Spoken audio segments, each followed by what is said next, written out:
जंगल के जमीन को खाली करवाने के दौरान पुलिस पर पथराव के बाद इलाके में भारी पुलिस बल तैनात किया गया। साथ ही पुलिस ने पूरे इलाके में फ्लैग मार्च किया। पथराव करने वालों की पहचान की जा रही है। पुलिस उन लोगों की तलाश कर रही है जिन्होंने भीड़ को उकसाया। ऋषिकेश में वन विभाग की गुमानीवाला और शिवाजी नगर क्षेत्र में खाली पड़ी जमीनों को चिन्हित किया गया, उन्हें खाली करवाने की कार्रवाई की गई। इसी दौरान कार्रवाई से नाराज लोग रेलवे ट्रैक पर बैठ गए। पुलिस के साथ प्रशासन की टीम ने लोगों को समझाने की कोशिश की, तब भीड़ से किसी ने पुलिस पर पत्थर फेंक दिया और देखते ही देखते पथराव होने लगा। हालात गंभीर हो गए। बचाव में पुलिस और दूसरे सुरक्षाकर्मी पीछे हटे, लाठियां फटकाकर भीड़ को खदेड़ने की कोशिश की, लेकिन भीड़ मौके पर डटी रही। मौके पर पीएससी की टीम को बुलाया गया। देर रात तक पुलिस और प्रशासन के ऑफिसर मौके पर रहे। देहरादून के एसएसपी भी मौके पर पहुंचे और हालात का जायजा लिया। पुलिस का कहना है कि सुप्रीम कोर्ट के निर्देश के बाद वन विभाग अपनी कार्रवाई कर रहा है। इसमें बाधा डालने वालों के खिलाफ कड़ी कार्रवाई की जाएगी।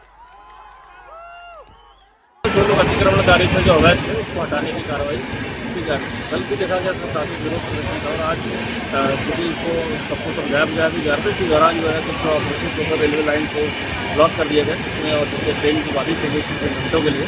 और पुलिस बल द्वारा मजिस्ट्रेट द्वारा जब समझाया गया तो उनके द्वारा इसमें काफ़ी पथराव किया गया, जिसमें टोटल भी हुए हैं। और साथ ही साथ जब वो धरने पर बैठ गए थे, सड़कों पर जाम किया गया। इसको देखते हुए जो है पुलिस बल द्वारा से फ्लैग मार्च किया जा रहा है। जो भी इसमें लोग चिन्हित हुए, खासकर ऐसे लोग जो इस पूरे मॉब को भड़का रहे हैं, उनका कहीं ना कहीं इंटरेस्ट इसके पीछे, ऐसी लैंड को कब्जाने के पीछे वो चाहे वो कहीं ना कहीं से इसमें जुड़े हुए हैं, उनके द्वारा लोगों को भड़काया गया। तो उनको चिन्हित किया जाए, उनके खिलाफ संगीन धारा में मुकदमा लिखा जा रहा है और उन्हीं की दबिश के लिए या फ्लैग मार्च किया जा रहा है।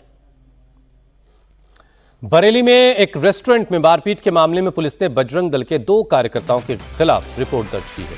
पुलिस ने मारपीट और हंगामा करने के आरोप में 20 से 25 अज्ञात लोगों के खिलाफ भी केस दर्ज किया। बरेली के राजेंद्र नगर में एक कैफे के अंदर बजरंग दल के कार्यकर्ताओं ने उस वक्त मारपीट की जब एक बर्थडे की पार्टी चल रही थी।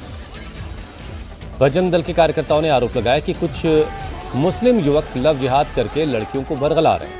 पहले तो पुलिस ने बजरंग दल के कार्यकर्ताओं की शिकायत पर 2 युवकों को हिरासत में ले लिया, लेकिन पूरी जांच के बाद पता चला कि बर्थडे पार्टी कर रही लड़की बालिग है और वो अपनी मर्जी से पार्टी कर रही थी और उसने ही अपने दोस्तों को बुलाया था। इसके बाद पुलिस ने बजरंग दल के कार्यकर्ताओं के खिलाफ कार्रवाई की। कल मैं बर्थडे में गई थी। मेरा कल बर्थडे था। मेरे साथ मेरे सारे क्लास के लोग थे, उसमें 15-16 लोग थे समथिंग जी। और फिर उसके बाद जैसे ही केक कटने लगा, सारे लोग आए नारेबाजी करते हुए। उन लोगों ने हमला कर दिया, डायरेक्टली मारने लगे लोगों को और मेरे साथ बदतमीजी की। मेरा फ़ोन छीना, मेरे से बदतमीजी कर रहे थे। फिर उसके बाद में मैंने पुलिस को कॉल की, मेरे फ़ोन से कॉल नहीं लगी। पुलिस आ गई, फिर उन्होंने मुझे बचाया उन लोगों से। फिर वो मुझे थाने लेके गए थे और जो मेरे साथ जो लोग 2 लोग जो थे वहाँ पे कैफ़े में, उनको बहुत बुरी तरीके से मारा था, पीटा था उनको, उनके हाथ पैर भी तोड़ दिए गए थे। फिर हम लोग थाने गए थे। थाने में पुलिस वालों ने पूछताछ की थी। मैंने बताया ऐसे ऐसे बात है। फिर उन लोगों ने क्या चाहती हैं आप, जो जिन लोगों ने मारपीट की है, क्या कार्रवाई होनी चाहिए उनके ऊपर? जिन लोगों ने मारपीट की है, बदतमीजी की है, उनके खिलाफ एक्शन होना चाहिए। और जो लोग इंटरनेट पे चल रहा है मेरे खिलाफ कि मैं लव जिहाद कर रही हूँ, ये कर रही हूँ, वो कर रही हूँ, वो लोग मेरे साथ के लोग थे। हम लोग साथ में पढ़ते हैं। मैंने इन्वाइट कर लिया, बुला लिया, इसमें कोई गुनाह कर दिया। दिनांक 27 दिसंबर 2025 को थाना प्रेम नगर स्थित एक रेस्टोरेंट में मारपीट की सूचना प्राप्त हुई। इस सूचना पर तत्काल पुलिस की टीम मौके पर पहुंची तथा वहां शांति व्यवस्था बनाई गई। इसी प्रकरण में आज थाना प्रेम नगर पे एक तहरीर उपलब्ध कराई गई। तहरीर पर थाना हाजा पर मुकदमा अपराध संख्या 532/25 बीएनएस की धारा 333, 115(2), 352, 351(3), 324(4), 131 तथा 191(2) में 2 नामजद तथा अन्य अज्ञात लोगों के विरुद्ध पंजीकृत कराई गई है तथा इस संबंध में थाना स्तर पर आवश्यक वैधानिक कार्रवाई प्रचलित है।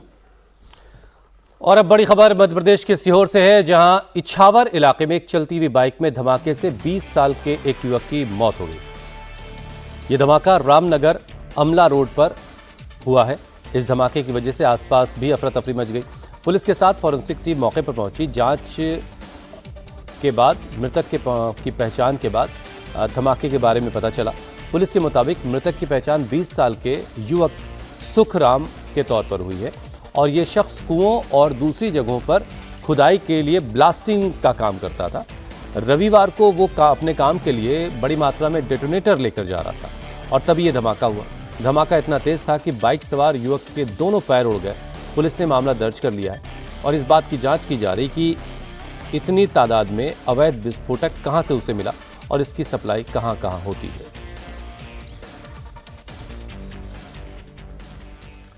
और नए साल से पहले वृंदावन में उमड़ रहे श्रद्धालुओं के लिए बांके बिहारी मंदिर प्रबंधन ने एडवाइजरी जारी की है।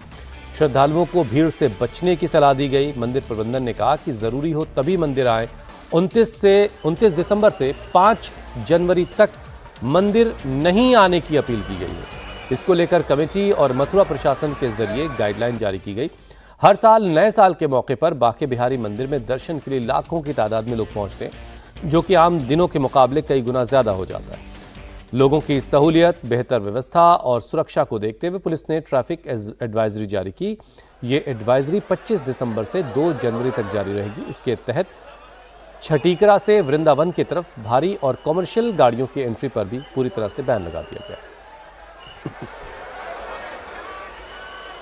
यूपी के कोडीन कफ सिरफ केस में एक्शन लेते हुए वाराणसी पुलिस ने 5 और आरोपियों को गिरफ्तार किया, जिनमें 3 रोहनिया और 2 सरनाथ से पकड़े गए। पुलिस को फेक फर्म के जरिए हो रहे करोड़ों के ट्रांजैक्शन का पता चला।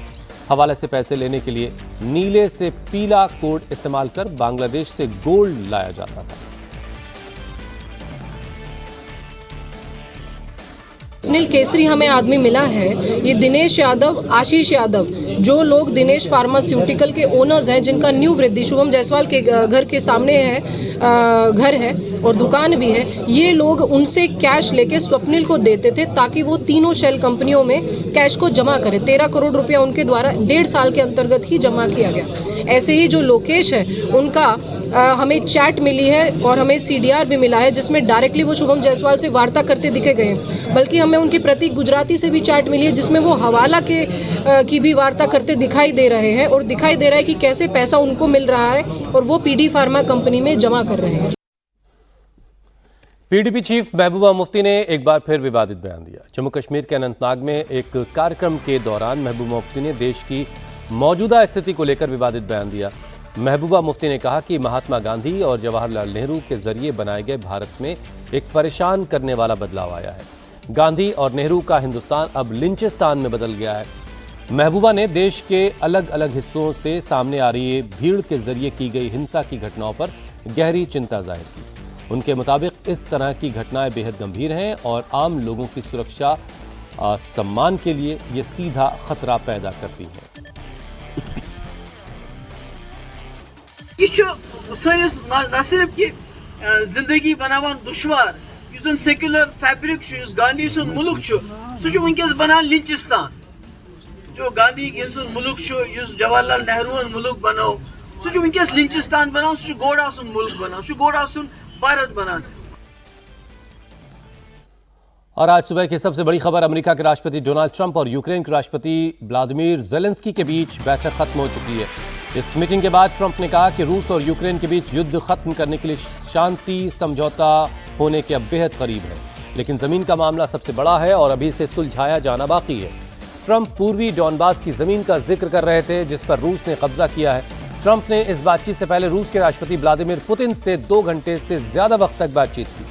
आज ज़ेलेंस्की के साथ मीटिंग के बाद ट्रंप ने कहा कि राष्ट्रपति पुतिन यूक्रेन की मदद करना चाहते हैं। रूस सस्ती ऊर्जा और बिजली यूक्रेन को देना चाहता है। ट्रंप ने ज़ेलेंस्की के सामने कहा कि अभी समझौता कर लें तो बेहतर है। They are telling that Ukraine has to give up Donbass. Just very recent statement coming out. Well, that's what they've been asking for, and there's a dispute about that. So they're going to have to iron that out. That's an issue they have to iron out. But I think it's moving in the right direction. What are the thorniest issues still unresolved after the? Well, I think the land you're talking about. Some of that land has been taken. Some of that land is maybe up for grabs, but it may be taken over the next period of a number of months. And you're better off making a deal now. Look, let me tell you, they have been very brave. They fought very hard and continue to fight very hard and do tremendous damage. How long do you think it'll take to get this last little bit, as you say, finished? What are we talking about? So if it went really well, maybe a few weeks. And if it went poorly longer, and if it went really poorly, it's not going to happen. That would be a shame. There's that chance also. It's possible it doesn't happen. They're going to be helping. Russia's going to be helping.